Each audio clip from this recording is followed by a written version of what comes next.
Got more than he bargained for. Just after midnight, we received a call from 911 for the Days Inn Hotel. One of the residents walked down to the front desk and notified the on-duty manager that there was smoke up on the second floor in the hotel. And when fire crews arrived 4 minutes after we got the call, initially they didn't see a lot of smoke coming until they came around one side of the building, noticed a little smoke building up. We did have one tenant that said he tried to grab an extinguisher, go upstairs to look for the fire, was overcome by smoke. I ran to try to go upstairs to the second floor where I saw smoke coming down from, and then when I got to that second level, I started getting overcome with the smoke because it was really thick. He's been treated on scene and released. We had plenty of water on the fire truck, and then they made a second connection. Another unit came in and was able to hook up to another water supply, so we had actually 2 hydrants that did work. Hundreds take to Pikes Peak Sunday morning for what many cyclists call the ultimate test. This is just very unrelenting and 6 hours of pain. The second annual assault on the peak takes these gutsy cyclists nearly 25 miles up Pikes Peak. That's a vertical climb of nearly 8,000 feet. Wisconsin native Adam Zabler was understandably nervous before he hit the peak. Yeah, I did Mount Evans last year just for fun. Didn't really know what I was getting into and don't know if I am today. So for others, like retired pro cyclist Tracy Brown, it's more of a bucket list type of thing. It's kind of cool to check it off your list. They only let you do it once a year. But perhaps the most courageous rider this year is Drew Wills. Paralyzed 6 years ago, he now rides a hand bike. The work is much harder than riding a conventional one. Maybe it's just the idea of not wanting to fail, and if you're able to complete those things, then I think in the end you feel like you've got a little more confidence, and that carries over to all sorts of things in life.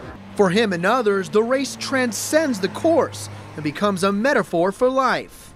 I think you also find yourself out there. When you push yourself to your limits, you make, I think you open up some doors and find out some things about yourself. John Romero. Maybe we're born to run. On the bright side this evening, 11 News photographer James Egbert will take us along for the ride.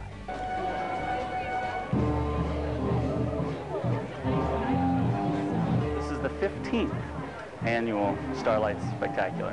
It's just a community event. As you were here, you experienced it. It's magic. People just have a great time. It's community getting together to celebrate cycling and to also benefit trails and open space. It is a magical event. Again, I got to experience it today, so that was really exciting. But just to see the camaraderie, the energy, people had a great time. The next entry, the blue shirt ribbons. Now we got the margarita heads.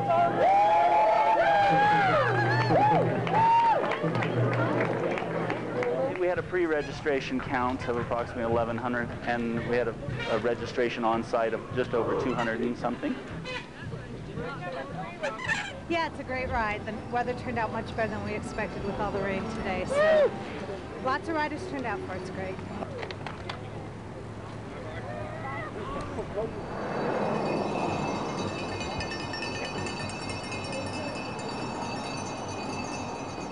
The Starlight Spectacular helps the Trails and Open Space Coalition advocate for cyclists. Student and performer Cece Wells remembers when her mom, Linda Weiss, used their basement as one of the many locations for the Colorado Springs Conservatory. Now it finally has a home of its own. I feel like it's very creative and very welcoming, and it's a big home. 4 floors amounting to 18,000 square feet of space begging for students to create music, art, and have fun learning. It's really inspiring, to come in and see all these colors. You can actually make music. You can feel like you're not being contained. So it's pretty awesome. The building originally housed a prosecutor's office. Now every room has its own personality and identity. From a room filled with records to another filled with guitars, others with musically inspired photos. Even the hallways are adorned with murals. They gave me a bucket of black paint and I went nuts. Inspired by the many students who study or have studied at the conservatory, Cece gave the walls life. As for her desire to add to the 25 lively murals, I personally want to keep going. People might get a little overwhelmed, but it's always fun to see people walk in and, oh, there's another one. So it's fun to just keep doodling. Everywhere you look, the building sparkles with the magic of imagination and creativity. In Colorado Springs, Anya Winslow, News 5. Staying with friends or at hotels here in Colorado Springs, and one of the couples who lives here says had it not been for two good Samaritans pounding down their door, they may have not gotten out in time. When firefighters arrived around 2:15 Saturday morning, 2 apartments were already doused in flames. Our neighbor was banging on our door, and he went to answer it, and on his way to the door, he saw the whole balcony orange in flames. That knock came from a neighbor and a passerby who got Timmy Brokey and her husband David out of bed. We put some robes on and ran to go outside, and then we went and got the cat, and as he was getting the cat, I was standing by the door, and the glass doors that separate the balcony from the living room exploded, and the fire just came inside really fast. Timmy says she thinks the fire started on their balcony. The only smoke detector we have is near our bedroom, which is the furthest room away from the balcony, and we had already gone outside and it still hadn't gone off yet. And while the couple lost everything, they say they're grateful for the 2 good Samaritans. We would have been trapped in our bedroom, but we were very lucky. Now, this apartment complex requires that all tenants have renter's insurance, but Timmy says seeing that money could take some time, so a lot of the families here are... We came out here and there's people running around trying to get people out of the apartment and stuff.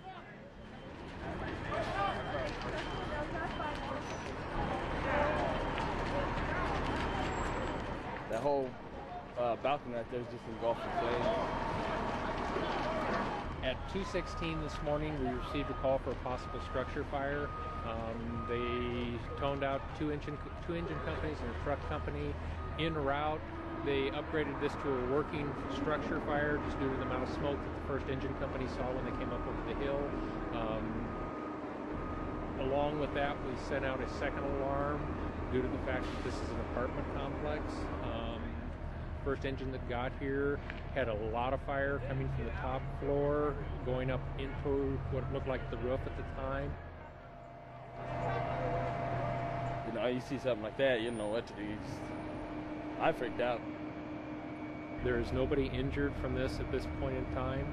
Everybody did get out. We do have them over in the clubhouse. They're all going to be displaced, which means they're going to be dealing with the Red Cross, and we're going to try to get them placed for the evening or for the next couple of days.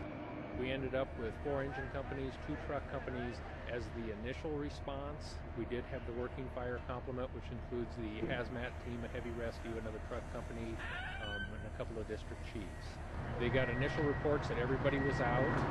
In talking to the neighbors and the calling parties, they stated they knocked on all the doors, got everybody out. Everybody's been accounted for except for one individual who they think is not home. People that were in the apartment that's all burnt up had actually gotten out there in time. The damage is pretty extensive throughout that entire building. Like I say, it's pretty much uninhabitable. The fire itself, basically they'll just want to make sure it's out.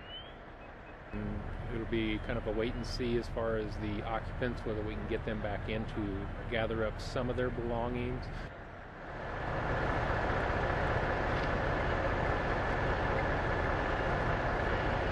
The initial response was 2 engines and a truck, which was upgraded to 2 alarms, which were another 2 engines and another truck. So you had 4 engines, 2 trucks as the initial response, along with the working fire protocol, which is going to be another truck company, a heavy rescue, and a hazardous materials team and a rehab unit.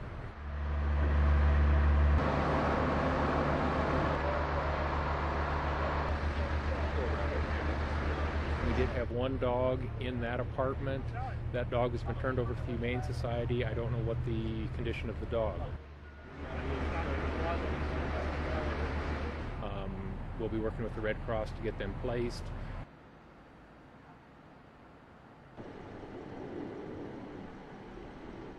We'll probably be having an inspector come out, kind of take a look.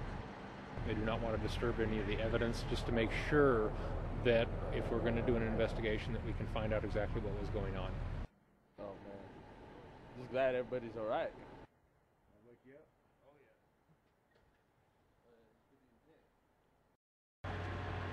Tonight we're in the process of fighting a fully involved house fire on Milam Road.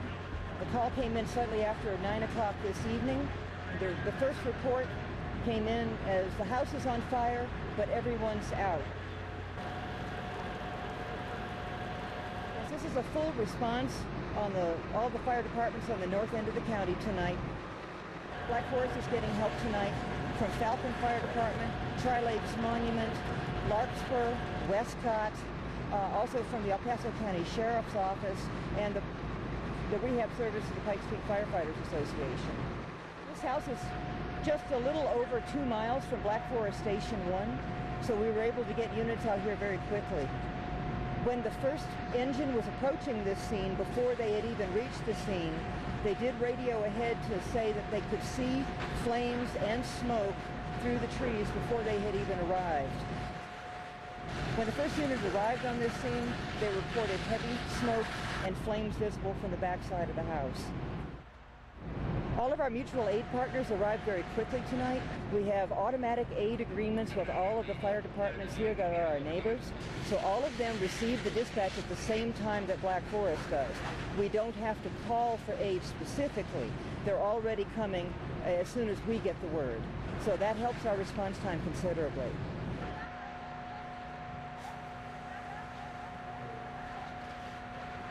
It only took a few minutes to get our tenders here on scene to this fire and get water supply established.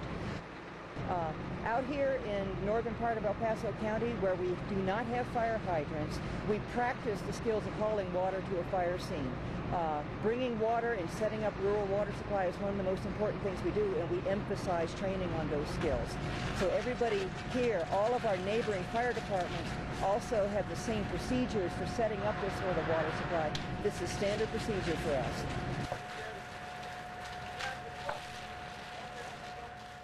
On I-25. And Mindy, any word on exactly what happened to cause that car to roll? No, Shannon, all state troopers could tell me is that this rollover accident is weather related. As you can see, the paramedics just arrived on scene. It does not appear that anyone is hurt, but they will check everybody out to make sure. Meanwhile, the roads here, we're at I-25 and Glen Eagle, and as you can see, snow is starting to cover the interstate, and the snow is picking up and the wind is also picking up. The conditions are getting worse here, and earlier today we were in Teller County, where there are several inches of snow already on the ground. Snow, cold temperatures, and wind. That's what folks in Divide, about 7 miles west of Woodland Park, are dealing with. It's coming down really good. As quick as it's coming down, Jake Marcus is on top of it, keeping the roads clear. The roads are really slick. I've been slipping and sliding with my plow truck all morning. The road conditions are getting worse in Teller County. Many folks are stocking up on groceries in case they get snowed in. Lisa Powell stopped at the family-owned grocery store in Divide to pick up water and a few other things for her diabetic daughter. You see this and then you think, oh, I think I'll get a few more grapes and a little bit more sugar. She's not alone. I was at a bird seed and the birds come to my house when it snows. Christine Ford lives in Park County and says the weather is even worse by her house. They say it's supposed to go through tomorrow, so by then we could have a couple of feet out by our house. It gets pretty bad out there. Now the roads are expected to get worse tonight as temperatures drop and things start to freeze over. Snow, cold temperatures, and wind. That's what folks in Divide, about 7 miles west of Woodland Park, are dealing with. It's coming down really good. As quick as it's coming down, Jake Marcus is on top of it, keeping the roads clear. The roads are really slick. I've been slipping and sliding with my plow truck all morning. The road conditions are getting worse in Teller County. Many folks are stocking up on groceries in case they get snowed in. Lisa Powell stopped at the family-owned grocery store in Divide to pick up water and a few other things for her diabetic daughter. You see this and then you think, oh, I think I'll get a few more grapes and a little bit more sugar. She's not alone. I was at a bird seed and the birds come to my house when it snows. Christine Ford lives in Park County and says the weather is even worse by her house. They say it's supposed to go through tomorrow, so by then we could have a couple of feet out by our house. It gets pretty bad out there.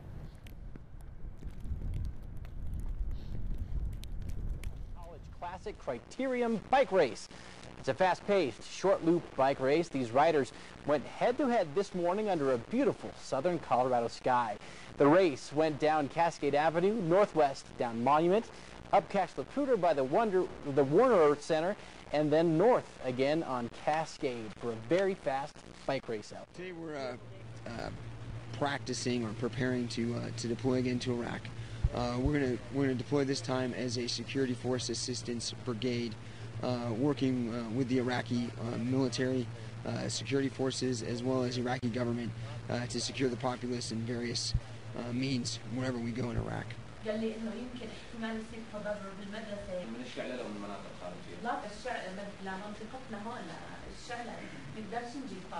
saying that we barely can cover the students. We've got role players that are actual Iraqis, at least Arabic speakers. They're able to portray civic leaders as well as the populace in the town.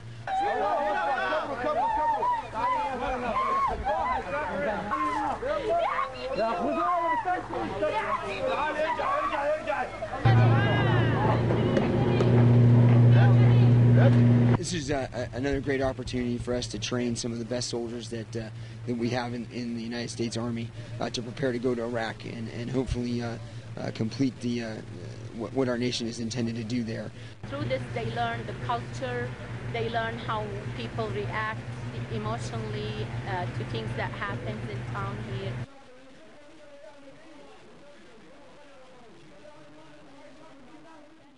Visibility has improved somewhat over the last half hour or so, but we're still dealing with a lot of wind. As I back away from the live truck, you can see some pretty strong winds that we're still dealing with here on Highway 24, making travel still fairly difficult. But regardless, it's been slow going out here all day today, and the winds really haven't let out a whole lot. Now, aside from causing delays, the weather can also be bad for business.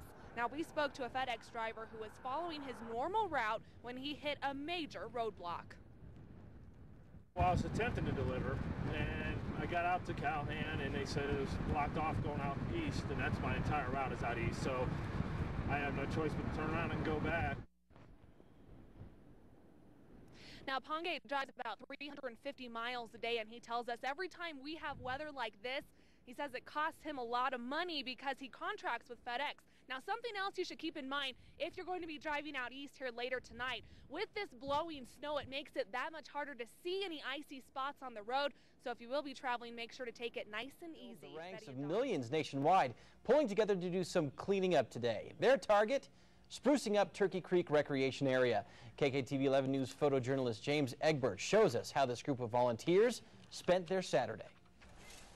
Spencer Penrose, who brought up the Broadmoor. This was his summer house, and he utilized this as a recreational area. It was a working ranch when he purchased it, and he managed to develop it. When the military took it over, we tried to keep that feel. Make a Difference Day is about beautifying Turkey Creek Ranch to bring it up to par. We've had a lot of snowstorms in the last couple days, and it's knocked down a lot of trees, tree limbs, brushes and whatnot. It's the manpower I don't have. The tree right there. So this is a great example of not only the community, the soldiers doing great things for our community and for our soldiers, but also jointly in the military for having the Air Force come down here and help sponsor this. This is how dedicated we are. This is just a great event because you see the enthusiasm here. You see the Air Force cadets. You see family members, community members spending time to do something good, and they get a little food to start, and it looks like everyone's happy, having fun, making the difference. Approximately 0100 hours received a call for service. Actually, numerous calls for service of shots fired here at the apartment complex. Upon officers' arrival, we found a melee that included several groups of individuals that were still in the process of fighting. We did have one individual that had received a gunshot wound. They have been transported to a local hospital, and they are currently in surgery. A second individual was transported to a local hospital with an unspecified injury. At this time, we are still looking for suspects, and this is still very much an active investigation. There were several vehicles that were seen leaving the scene that possibly contained suspects, and at this time we're still trying to confirm with people that were on scene and finish the interviews with the individuals that are present. Not really sure what started the disturbance. It would be difficult to speculate at this time as to what the precursor was for starting the disturbance. Dusting off their motorcycles and getting their maintenance done for the springtime, and it's time to ride. But motorcycle accidents like the one depicted in this PSA from the Colorado Department of Transportation happen, especially now. Motorcycles are hitting the streets. Just use exercise caution.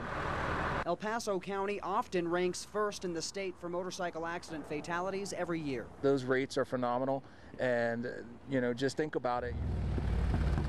J.D. Hilliard does. He's a rider and trainer at Pikes Peak Harley-Davidson. I'm always continuously scanning and watching what's going on in front of me. I'm watching what's going on behind me. But Hilliard says responsibility falls on everybody out on the road. I think it's a combination of riders not being up on their game as well as they could be, and automobile drivers not used to looking for motorcycles. The key, be aware of what's around you, because you never know. This could happen to you.